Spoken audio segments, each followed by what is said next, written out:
How's it, everyone? This is Lolcohol, and in today's video, I'm going to be showing you how to list your items for sale and also how to price check your items properly. This is the second part series. If you missed the first part, it was on the trade site, how to find items that you are looking for, but it's also going to be important for understanding how to price check your items. The first thing you're going to need if you want to sell items efficiently is a premium stash tab. You don't get this with the base copy of the game, but if you did buy it, you should have enough points to buy at least a few premium stash tabs. These allow you to list items publicly and also rename your tabs. So up here on the left, we have our stash tab. And what we can do is hover over the nameplate, right click it, and then all of this shows up. So what we can do is set the name of our tab. Let's just set it to sales. And then what we can do just underneath is set it to public. This means that any items that go in here will be able to be listed on the trade site. After clicking public, we have a few options. Firstly, we have each item individually priced, and then set negotiable or exact price on all items. To start out, let's just go with each item individually priced. So let's say I want to sell this little helmet of mine. What I do is I put it in my stash, and then I'm going to right click it.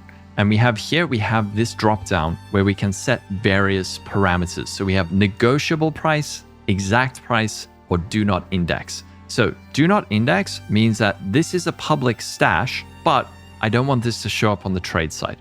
So if you have something that maybe you're getting spammed for, a lot of people are messaging you and you're like, hold up, I need to just chill, you can set it to do not index. Otherwise, setting to exact price is probably the safer option.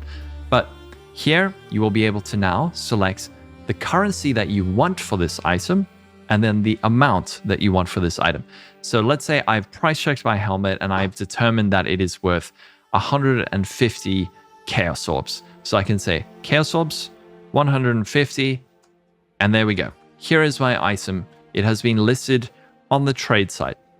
So going over to the trade site, now you can see my item has been listed. Another player can now message me to buy this. So let's just message myself. I can click direct whisper. It's going to send a message to myself. And then I can say, all right, cool. If you receive a message, what you can do is you can right click the name and invite the person to your party. So that's how you sell individual items. Let's say I want to sell a stack of 20 Exalted Orbs for 5 Chaos Orbs. How do you do that? So instead of separating these into individual stacks, what I can do is right click it and then go exact price. And I'm going to set it to Chaos Orbs. So I want 5 Chaos Orbs for my 20 Exalted Orbs. So I'm going to hit tick and then you hover over it and you can see it has been listed there for 5 Chaos Orbs for 20 Exalted Orbs. If you wanted to do it the other way around, this is saying I want 20 Chaos Orbs for my 5 Exalted Orbs. So there you can see it has been listed for 4 Chaos Orbs per Exalted Orb. You might mix it up here and there, but just remember it's yours. So the amount you have for my thing. So I want 20 of your Chaos Orbs for 5 of my Exalted Orbs. You can do this with all forms of bulk currency. If you have essences, for example, that's how you do bulk listing. Now, another thing that a lot of people do that is very popular is to have multiple sales tabs. And if you right click this and then set it to public, what you can do instead of each item individually priced, what you do is set exact price on all items.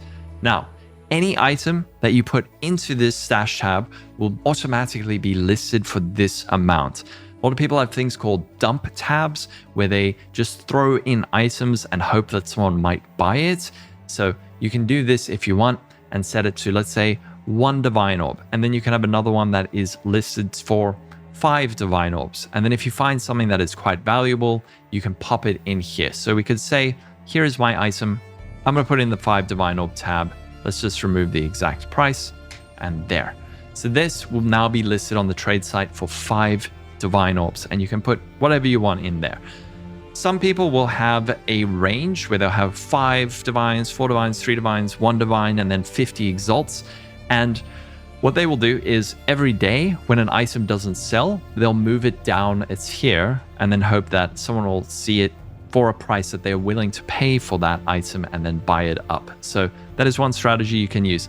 Let me just say, for the sake of other players, please, if you at the start of a league, maybe you set a tab for 1 exalted orb or 5 exalted orbs, and then a month in, now you are no longer willing to take the time to sell an item for 5 exalted orbs, please just turn off the public tab. A lot of people complain that Path of Exile 2's trade system is horrible. I actually disagree. I think the Path of Exile 2 trade system is actually fine. I think it's just players' behavior is the problem. So people will list items and they'll just leave it there, and they are too lazy to take something out of their stash that they are not willing to sell.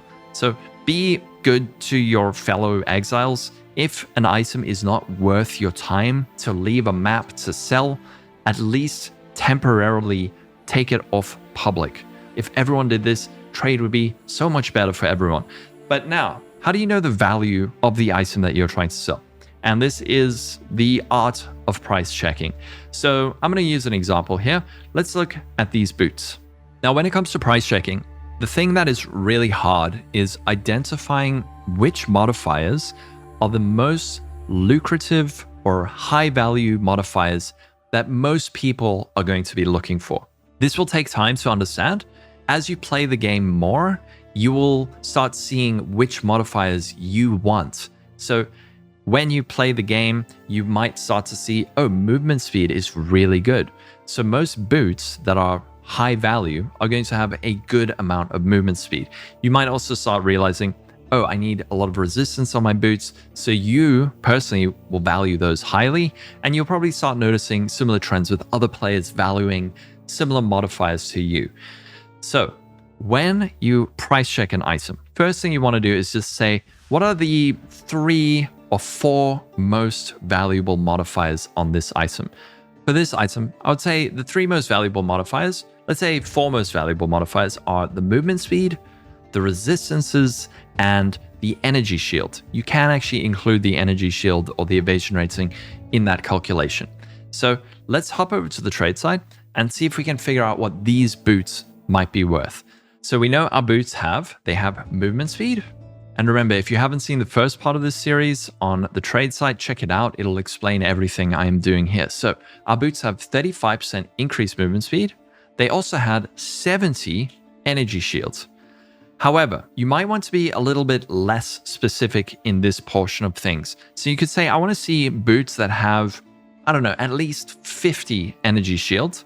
For the movement speed, you could set that to 30, but I would say movement speed is important enough that specifying that exact 35% value is important enough that it makes a difference. Because if you see a whole lot of boots with 30% movement speed, you're not going to get an accurate idea of what those boots might actually be worth.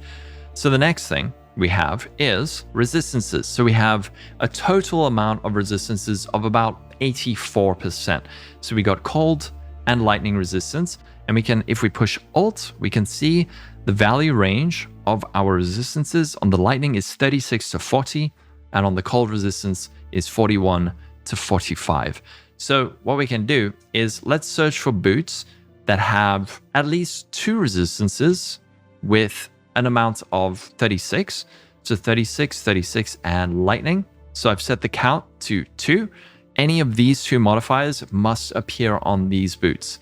So we're starting out small: movement speed, resistances, and energy shield. Let's see what shows up. Here we have our results. We have 1,144 pairs of boots. What this lets us know is we can be a little bit more specific with our price checking, because we can see there are so many results showing up, and maybe there are some other modifiers on ours that are actually high value that we can add to the search. So let's go back to our boots and have a look and see. What else is valuable here? What I would say is probably the most important modifier on this, at least in terms of how popular that modifier is for people searching, is going to be increased rarity. So what I'm going to do is I'm going to go back to the trade site and I'm going to add that in. So I'm going to go increase rarity of items found, and I'm going to set that to 21, which is the bottom roll range of that modifier. So you can see it rolls 21 to 25. Let's go back here, and now let's see what shows up. suddenly we have far fewer results, 96. And these are listed for 2 divines, 7 divines, 7 divines, 7 divines, 7 divines. This, I would say, is a fairly accurate appraisal of this item. So I would say this item, it probably would sell for about 5 divines. One thing that you should pay attention to when comparing your items to other ones listed is the time listed. So if I know currently we are quite far into a league, there's not a lot of people playing, but early on in a league, if an item has been up for days and days and days, it's likely that that item is overpriced because no one has bought it. However, it could be that the item is just extremely rare and extremely valuable. If we did a search where there was only 1 result and that item had been up for like a week, it could actually be that valuable. It's just that the market is so small that it hasn't sold yet. So pay attention to the time listed and how quickly these items are going on and off the trade site. So I would say probably a safe bet would be to list this for 5 divine orbs. So we could put these on, let's say 5 divine orbs. We could possibly get 7 or even 6 divine orbs for this. I'm the kind of player who I rather try and undercut the market, put in my boots at the price that I think they're going to sell the most quickly rather than trying to get the highest price. A lot of players, new players, they tend to overvalue everything that they have and then nothing sells. So what you might do is you might say, oh, some of these are like 10 divines, right? These ones, mine also has mana. I could sell these for 10 divine orbs. You might go, okay, cool. I'm going to put mine up for like 11 divine orbs. They're probably never going to sell. What's going to happen? You're going to come back in 3 days and you're going to say, these boots haven't sold. I'm going to lower the price. I'm going to put it down to 8. And then they still don't sell. 2 days later, you're going to drop it down to, I don't know, 7. In the meantime, a whole lot of players are finding similar boots, better boots, listing them for trade, selling them, and the actual value of your item is going down, down, down, down, down.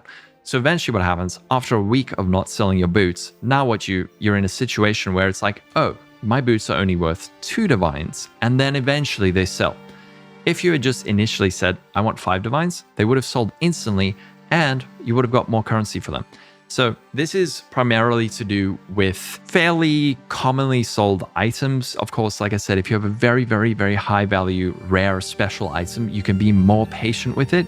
But if you have an item that sells quickly, you should be able to determine the value more quickly. Just pay attention to what other people are selling for and don't be too greedy. Another thing you can do is, let's say I want to price check a pair of unique gloves. Like let's say this Hand of Wisdom and Action. I want to sell this. The modifiers that are most important are the bottom 2 modifiers that are static, but maybe the Dexterity and Intelligence are modifiers that you want to price check for. So what we can do, we can go over to the trade site again. We're going to click Clear Search, and we're going to type in Hand of Wisdom and Action. Click that, hit Search, and then instead of manually typing in Dexterity, Intelligence, all of this, we're going to click this button over here, Filter by Item Stats. Now what we can do is we can compare our item to those. So we have 24 Dex, 22 Intelligence. It's best to not be overly hyper-specific, but let's just for the sake of this, because there's so many Hands of Wisdom and Action, we can set it to 24, 22, and then let's just see what shows up. So 200 Exalted Orbs, 200, 1 Divine, 600 Exalts. What we can do is instead, I only want to see ones listed for Divine, so at the bottom here, Buyout Price, Divine Orb, click. However, ours also have 2 sockets. So what we could do to further refine this search is go back to the search and over here go Rune Sockets, set that to a minimum of 2. And now we can see what shows up. Nothing shows up.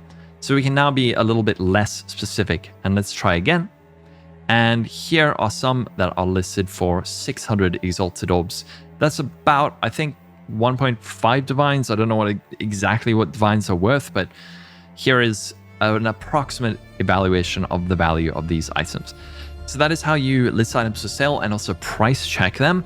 My best advice is just be less specific. Start out with the first 3 modifiers when you're price checking something and build it up from there until you get a better idea of what the item is worth.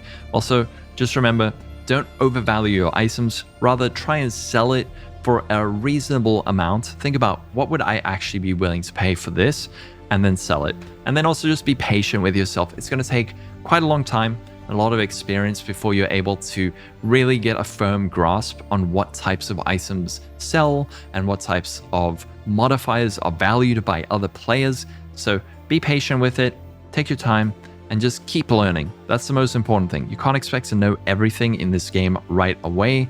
Just keep learning, keep getting better over time. If you have any other questions, let me know in the comments below. Also remember that this guide is up on Mobalytics. So if you want to read through this, it's all up here. There's also the section on the trade site explained, so you can read through this as well. That's going to be it. Have a wonderful day, stay safe, and I'll catch you in the next video. Bye-bye.